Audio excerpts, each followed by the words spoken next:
Mga higala, kumusta? Welcome to another episode of the Chyrel Macale Cariaga show. Today is March 5, 2022. And of course, we are live at our digital antenna channel 51. You're also live at Parasat and Jade cable TV, that is channel 27, 28, and 29. And we're also live at DEARBC cable TV analog channel 19, DEARBC cable TV digital channel 2. And we are also live at our Jade TV 51 FB page official. And of course, you can also see us live at YouTube channel, that is Jade TV 51_official. The Commission on Elections, or COMELEC, is the premier guardian of the ballot. Its principal role is to enforce and administer all laws and regulations relative to conduct of elections, plebiscites, initiatives, referendums, and recalls. Now, this year's national election is nearly to commence, and certain issues and doubt is still casted on the COMELEC's credibility of an honest election. Now, ladies and gentlemen, please welcome in our studio today the Regional Election Attorney, Acting City Election Officer of Oroqueta City, my very good friend. Ladies and gentlemen, please welcome Attorney Gina Luna Zayas Sabia. Hello, Attorney. How are you? Hello. Good morning. Thank you very much for gracing this program. Of course, in a short notice, you came to the studio to give us this appearance on guesting for this show. Now, moving on with our, can we move on with the people is asking, number one, people are asking the citizens is, okay, people are asking, is voting important for citizens? And that is the primary role of the citizens to vote, because they have to exercise their right for that. Now, citizen is voting. The laws does not require citizens to vote, but voting is a very important part of any democracy. By voting, citizens are participating in democratic process. Citizens vote for leaders to represent them and their ideas, and the leaders support the citizens' interests. Now, Attorney, give us the whole caption, why it is very important to cast your vote. Okay, firstly, it is our given right by the Constitution through by Article 5 of our 1987 Constitution, which is the right to suffrage.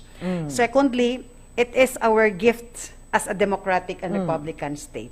So if we can see in the Asian countries, we are the only country left with that republican democratic state. So in understanding that, we have to think that our leaders are not there as leaders, but they are there because we put them by voting them during elections. Right. So we are the source, the general citizenry, the general citizen who voted for a particular election are the source of that power. Correct. So we are democratic and republican because we cannot go directly to the Congress, vote for some laws or regulations one by one. So those elected in powers are there because of those who voted for them. Right. So that's the source of the power, and that's how we participated. So for me, we cannot later on say what happened to our government. Ask yourself, go back to where the time you have voted, how did you exercise your right to vote? So if we always have that mindset, we always have that kind of understanding why we are voting and participating in our electoral processes, then we are empowering ourselves that we are the source of the power and they are our representative. So they have to listen what we wanted to do and what laws to be implemented. Right. So that's how important it is. We are the source of the power. So we must participate, but intelligently and morally. Correct. Responsibly. Yes. So this is not just a game where we have to go to the polling centers on a given election time, but this is our solemn duty, and for me it is a God-given right to us. Yes, that's because right. not all countries and citizens have this Privilege. We Filipinos is unique. We were able to do that and freely do that. So dugangan nato siguro to be doing it intelligently, responsibly, and morally. Right. Because the whole truth about it, in fact, I've actually posted this on my Facebook page. The whole truth about it is whoever is in power, cabinets are also in power. and they are handed the best privileges the administration gives, and that sometimes we say that the administration gives unlimited access to funds and appoints whoever is close to them. Anyone is elected are also given the same. So we should vote wisely. Yes, precisely. With respect to the cabinets, they are the alter ego of the president. That's also our LGUs, our department heads are their alter egos. So whatever implementations they wanted to make, they have to go through the channels of these cabinet secretaries or department heads. So not just the citizen, but those who are in power should also be responsible and morally mature to appoint those who are aligned to their wishes and their desires, how to implement the laws in our respective localities. Yeah, that's so it is always how the leader think, how the leader receive the mandate.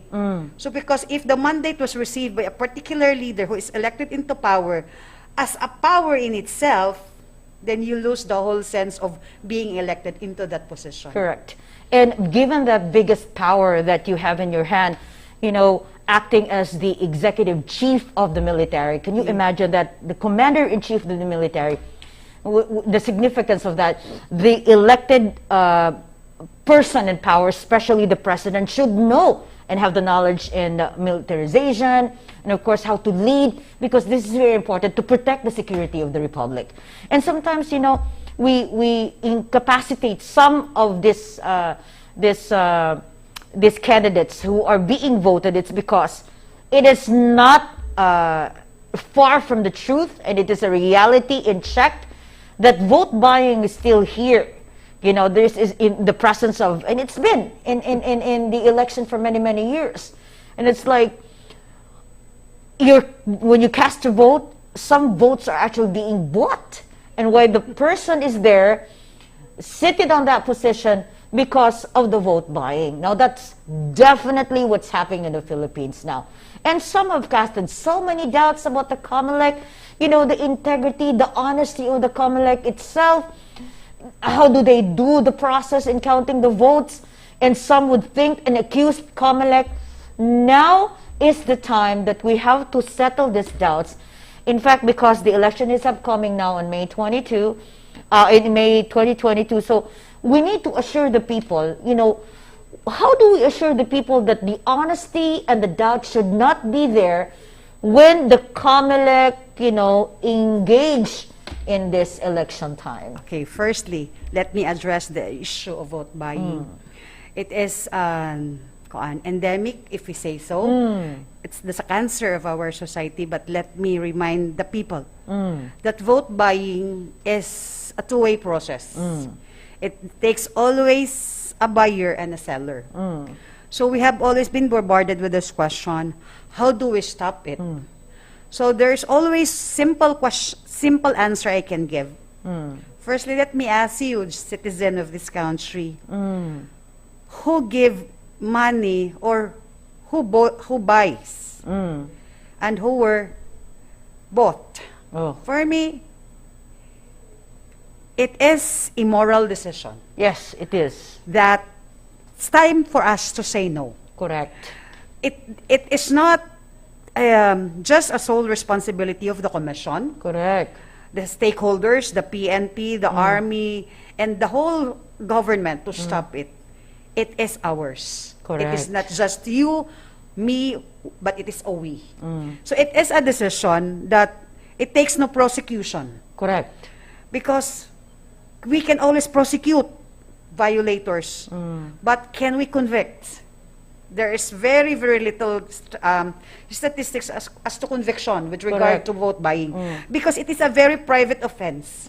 You have to have established that the money used came directly from the source, who is the candidate or his alter ego. Correct. But we all know money changes hands. Correct. And it can be done in so many ways. So the best way to stop it is not to tell you to stop it, but for you to say, I want to accept money. I will not be bought. I will not be vote. That my vote is not for sale. Correct. So that's number one. Number two is, let us be responsible. Because our politicians or leaders of these politicians who are running in a public position won't be doing that if there are no willing sellers of this commodity. That's true. So, it is a moral decision. It is a conviction for everyone to say no for that kind of act. And we can stop it.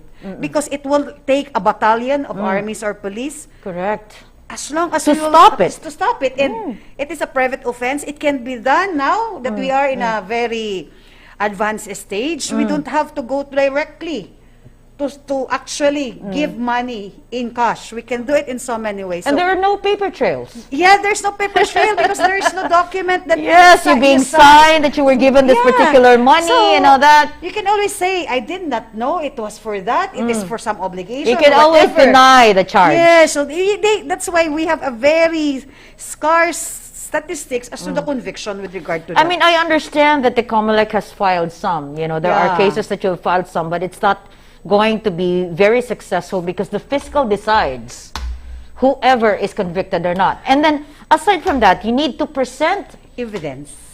Not a circumstantial evidence, but a substantial evidence, therefore, that this was given to this person, the source was this one.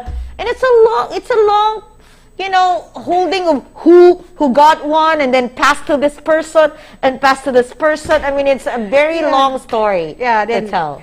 Along the way, it will lose its koan. The purpose, the purpose was for buying votes. That's right. But how can we tell when there are so many reasons that money exchanges? Yes. So, for me, there's no need for prosecution. There's no need for so much people to do it. The court, the fiscal, the police, the COMELEC. It's just say no. I think it's a personal conviction itself. Yes. You need to be convicted and think about yourself that I do not want to accept this money. I don't want to be bought, and you need to be very critical in your decision. And being wise is not a mistake. Yeah, because I would like to think of it na people think it is correct or right because everybody's doing it. Yeah. But there's one truth I always believe. No matter how many or no one doing the right thing, it is always the right thing. Correct. Even if 100% are doing the wrong thing, it can never be right. I think it's for me as a personal experience. I have never had received anything. Maybe because I'm from the media. Yeah. And nobody wants to give me money because they're scared. Yeah, because they will be divulged to the public on doing that. Yes, like, who gave this money? And then I will make an investigation and they will get caught. Yeah. So the thing, it's better for me, like, you know, nobody even invited me to be a part of this, you know, this party or this political party that I'll be aligned in this and to make sure that I was supporting this candidate. I think it is very, very important as a media practitioner to really stand on a firm ground wherein it is your conviction, whoever is right for the position. Yeah. I mean, I've been in the media for the last 30 years and I've known so many politicians already. And the credibility now, and I think we know who is truthful and we know who lies a lot, you know, the personal character and the attitudes itself. I mean, it is very, very important. It's very critical for me to really cast my vote wisely because I know it would mean the future of my children's children. It's our future. And our future. And then the next future and the president itself, the security of the republic. I mean, it's very, very important. Look at what happened to Ukraine now. Very sad. Very sad, you know. And then this wars that's going to come in, we're just a small republic compared to them. Yeah, that's why it's very critical to really think and understand whoever is in power controls the nation. Now, the thing is sometimes, you know, I went through the qualification of the president and it's not much for the requirement. Yes. And then I was very amazed yesterday because I was reading it. No person can be elected president unless he's a natural born citizen of the Filipino. Okay, that's number one. A registered voter able to read and write, just able to read and write. Can you imagine? So anybody could be president, a boxer, a comedian, a basketballist, or anybody from the sports, anybody can run for presidency regardless of the status of education. Now, a registered voter, able to read and write, at least 40 years of age on the day of the election, and the resident of the Philippines for at least 10 years